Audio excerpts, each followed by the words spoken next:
Alright, and now I'm being guided towards another topic.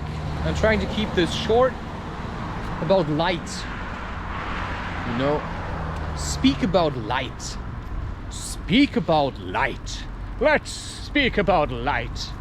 You know, light refers to the source of what illuminates basically what we see, right? We say if it's dark, if it's the night, then it's like more or less almost no light. So, you know, twilight is the transition between light and dark. But if we look at the word light, which is generally perceived as all colors together, why are they saying this? Because white surfaces reflect a higher spectrum of the different wavelength of light that have been measured through scientific methods and stuff. And so that a white surface is generally cooler than a black surface on a hot day when the sun is shining on top of it. And that means that it's really tough sometimes to bring this together. What does it really mean? Well, they say black absorbs light. Because black absorbs light, it gets hotter, and white reflects light, and that's why it feels a little bit cooler. But if there were no light, how could you know what black is? And if there would be no black, how could you know what white is? Because it is generally being accepted that white is standing on the opposite side of black, and that black is the opposite of white, right? I mean, it's generally being accepted that this is the way this is. And I'm gonna walk through some kind of community garden place, just because it's a little bit more quiet than walking next to the street, and you feel a little bit less observed. But I sometimes like to shrink away a little, like the Hobbit, right? Or the hobbits, which were known to be able to simply disappear whenever they felt like, you know, something was coming their way. And that's probably something that stems from a feeling. So light basically is... Wait a sec. I'm just walking past people.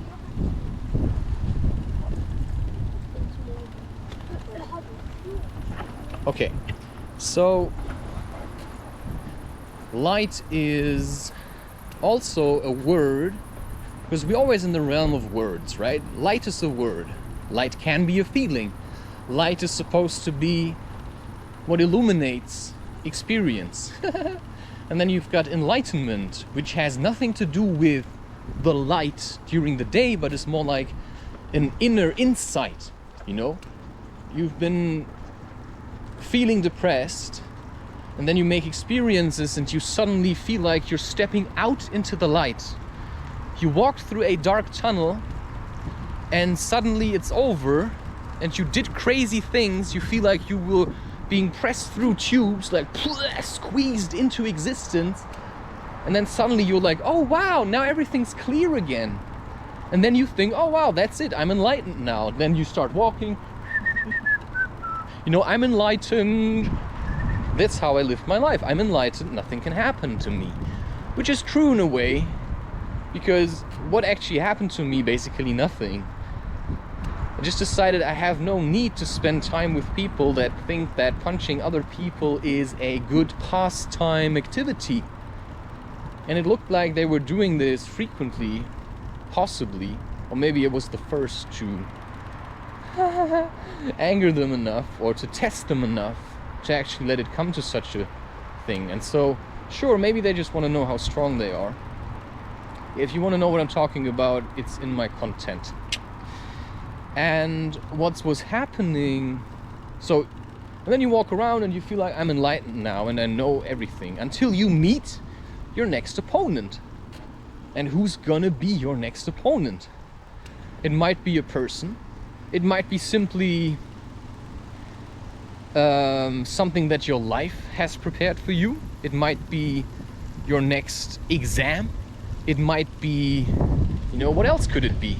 I mean, it could be basically anything. I mean, your car breaks down, you have to deal with it, you have no money, but your wife is pregnant, and that's like best potential to feel kind of depressed.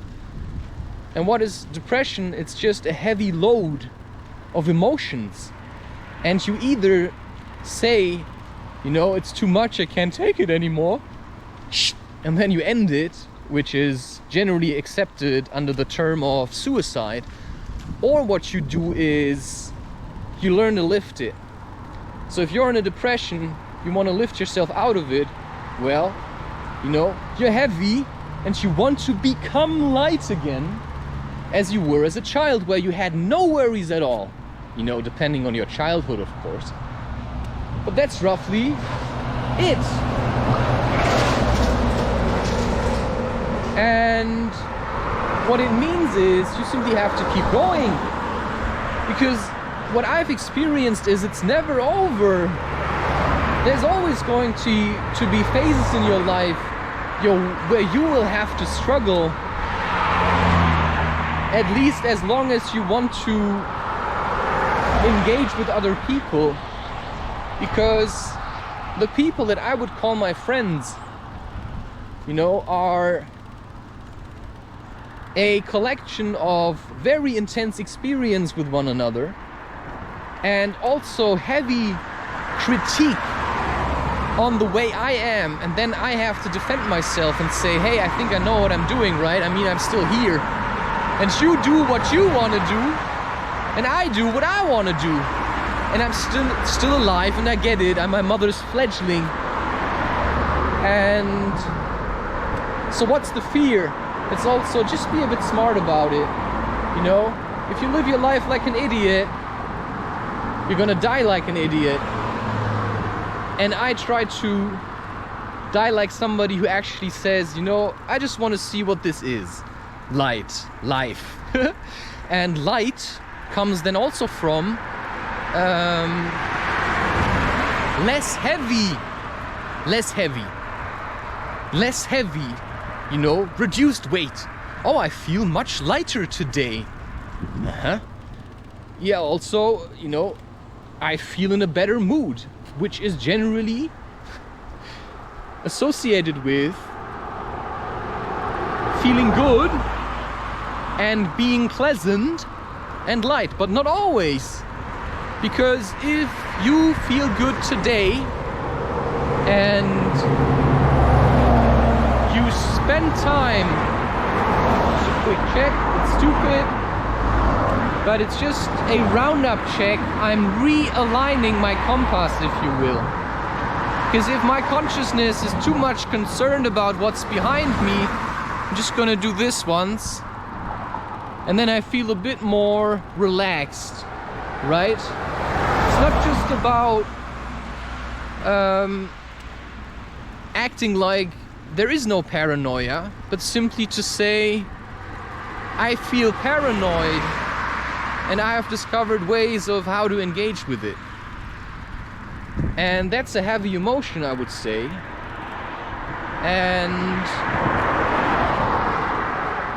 I think I am working with it at the moment through the usage of cannabis, but also tobacco and sage. And life itself always has a challenge, believe me. If you feel bored and inside of you, you say you want something to happen, something is going to happen.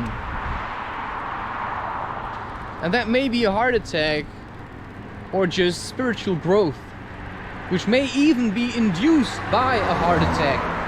Because why do people have heart attacks? Because the energy is blocked at their heart chakra, and when they get a heart attack, it's just like a bloop, just something pushed through.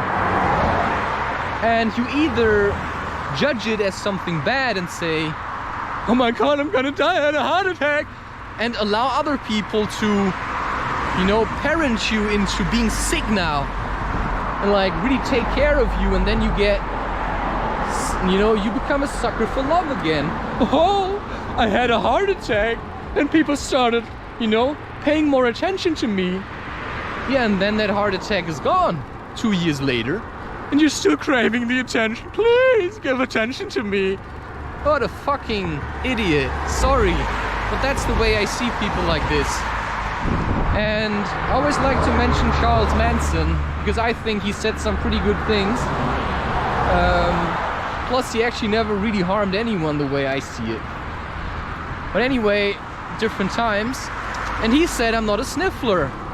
You know, shit happens to me, I'm gonna deal with it in a, you know, I'm gonna survive. So if my wife doesn't want to have sex with me, you don't want to have sex with me, you know, and then I can try to convince her to have sex with me all day long. But maybe it's just over. Maybe she just doesn't want to have sex with you. Maybe she's had enough sex. Or maybe you should also start ignoring her a little. Because it's not always about trying to get something from the other by doing something. It's about giving the other person enough space so they can figure out their shit and then come back to you out of their own deep desire to connect with you in a sexually enriching experience. You know, now I lost where I started, but you know what I mean. You know, it's about giving yourself space and giving other people space, and also seeing when somebody else needs space and then give space to that person.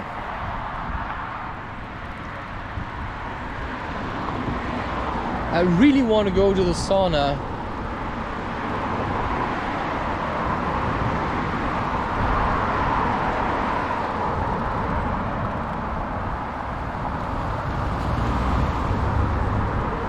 And now I feel like, I don't know why, there's some form of hate along the way. And I'm not sure what it is. And that's why I'm a little bit careful at the moment, because I'm dealing with heavy emotions from people. You know, my mother could be sitting at home, drowning in hate.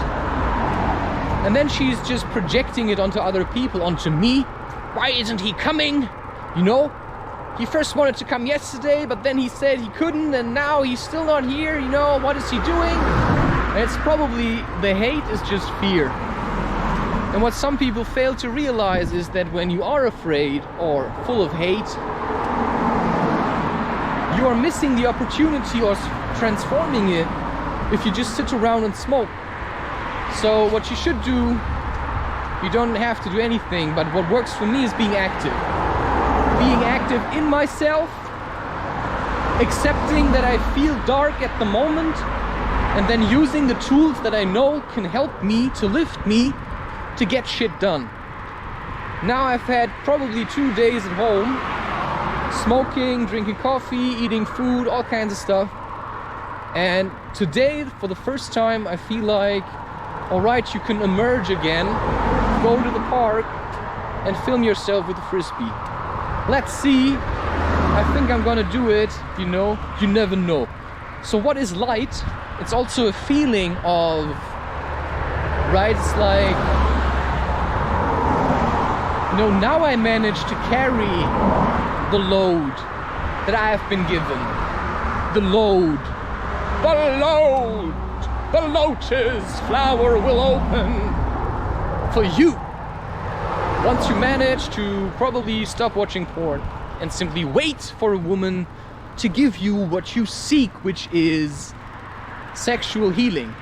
When I got that feeling, need sexual healing.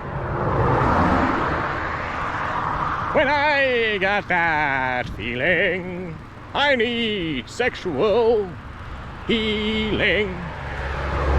So now I was reluctant to go where I thought I was going because I felt hate, and then I felt fear because what does this hate mean? Is this the kind of hate that wants to punch you in the face? Or is this kind of hate that just wants to see you and know that you're safe? Fucking hell, I hate people who want to smother me with their, I have to take care of you. No, you don't. No, I'm taking care of myself. And I let life decide what's gonna happen to me. But I'm doing what I want to do. And I stopped chasing women. Or maybe not entirely, but at least the way that I used to. I'm just like walking my path. And because I already have a woman to look forward to, which is something that motivates me, but also something that I really wanted and was really looking for until I found it. And now the way I've been doing it is I simply keep on going. And I believe that at some point she's simply going to appear somewhere. Oh wow, we've been walking towards each other all this time because we were really far away from one another. And that's then also what life is. And light, because my light may come to me in the form of a woman and then a child, because what's birth but a very deeply, spiritually enlightening experience?